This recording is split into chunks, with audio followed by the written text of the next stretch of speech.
Ahoj, tady Vladka z Dino týmu a dneska se podíváme na záložku Lidé a tým pod společností.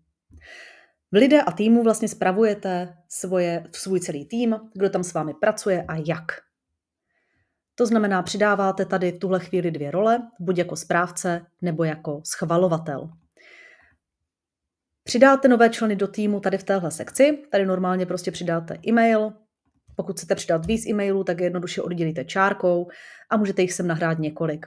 Pak odešlete e-mailové pozvánky. Předtím, než je odešlete, tak si jenom kontrolujte, že je zvete jako toho, koho chcete, buď jako schvalovatele nebo jako správce. Všechny lidi, co máte pozvané, vidíte tady a všechny, co už jsou přidaní do firmy, tak vidíte zde.